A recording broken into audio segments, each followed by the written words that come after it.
Olá, gente! Bem-vindos ao nosso vídeo com a temática de ameaças à segurança na internet, com o recorte do tema proteção de dados. Dando uma breve introdução sobre o tema, um ataque à cibersegurança é quando um hacker ou um agente mal-intencionado deseja obter um acesso não autorizado a uma rede para fazer um ataque. Geralmente, nesses ataques, dados de usuários são expostos. E isso gera várias consequências, tanto para as empresas que guardavam aqueles dados, quanto para os usuários em si, os donos daqueles dados. Então, nesse vídeo, a gente vai ver alguns exemplos de como esses ataques aconteceram ao longo dos anos e também dicas de como se prevenir de que seus dados sejam vazados. Com isso, é importante ter em mente que quase tudo que fazemos atualmente envolve o uso de dados pessoais. Sejam dados que estão ligados a você diretamente, como seu nome, informações de documentos, seu endereço, quanto informações mais indiretas, como seus hábitos, os seus comportamentos e a sua personalidade. E tudo isso serve para traçar um perfil de você como usuário e ter os seus dados coletados. Por isso, entender a proteção de dados é essencial. Esse conceito reúne práticas e tecnologias que garantem o uso seguro e responsável das nossas informações, evitando acessos indevidos, roubos ou manipulações. Em resumo, proteger dados é preservar a privacidade, a identidade e a segurança digital. O risco do vazamento de dados, que acontece quando informações sensíveis são expostas a cybercriminosos, pode ocorrer pela internet, por e-mail ou até por dispositivos físicos, como laptops e pendrives. As consequências podem ser graves, tanto para indivíduos quanto para organizações, que podem ter prejuízos financeiros e danos à reputação. Além das ameaças criminosas, existe também o problema da coleta excessiva de dados por grandes empresas. Muitas plataformas digitais monitoram o comportamento dos usuários para criar perfis detalhados e direcionar anúncios, e em alguns casos usam essas informações sem transparência ou sem o consentimento claro das pessoas. Esse tipo de prática também coloca a privacidade em risco, mostrando que a proteção de dados não depende apenas de evitar ataques, mas também de exigir responsabilidade das empresas que têm acesso a essas informações. O conceito de segurança da informação, que consiste em proteger a disponibilidade, confidencialidade e integridade dos dados, teve o seu histórico ao longo das últimas décadas, tanto de ataques a essa segurança, quanto a evolução dela em si. E é isso que nós vamos ver agora. Na década de 60, as ameaças cibernéticas eram iniciais e a segurança focava apenas em proteger o hardware e evitar acessos não autorizados.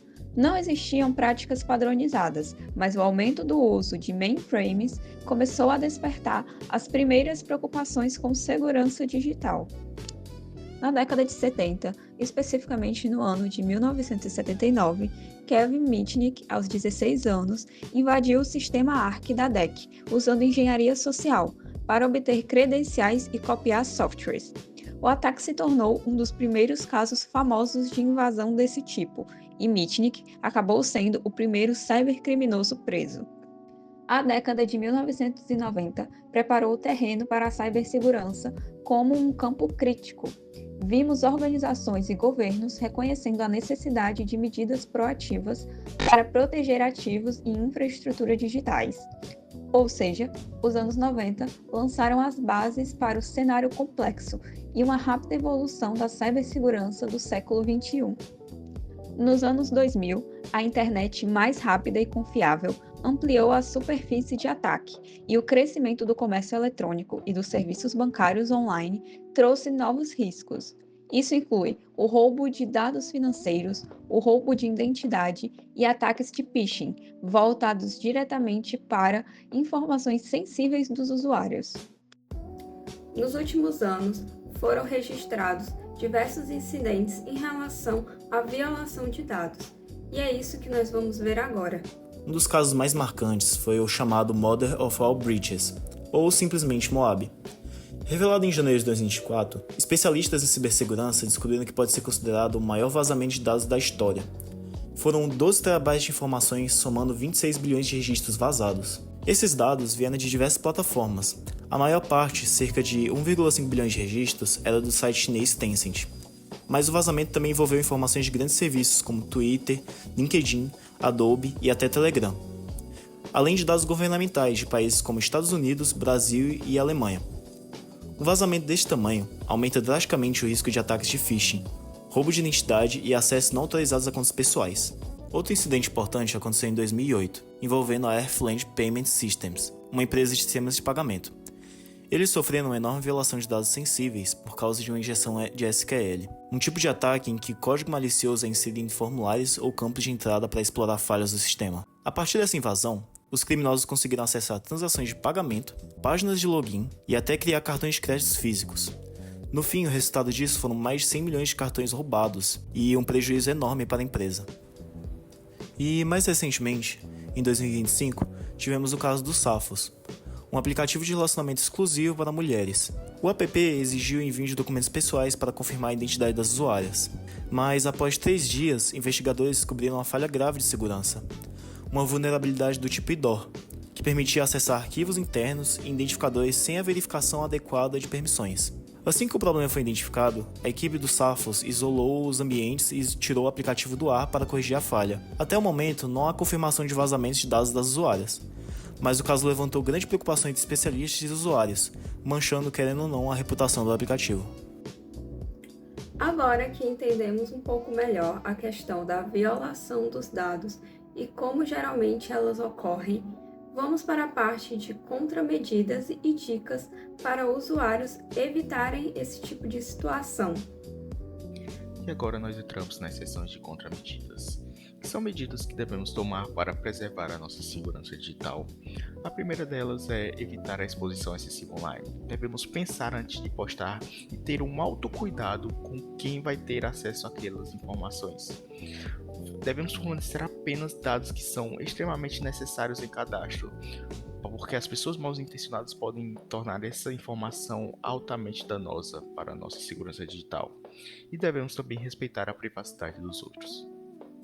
Devemos também ter uma alta atenção nos sites que estamos navegando e que dados eles possivelmente estão coletando para traçar o nosso perfil de acordo com nossos dados fornecidos.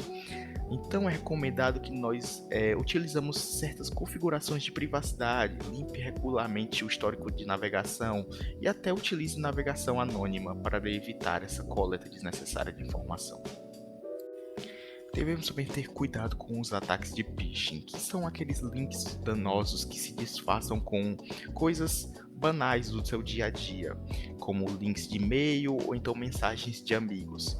Por isso, então, devemos sempre verificar o contexto, desconfiar de qualquer link suspeito e podemos até às vezes checar com o antivírus antes de abri-los.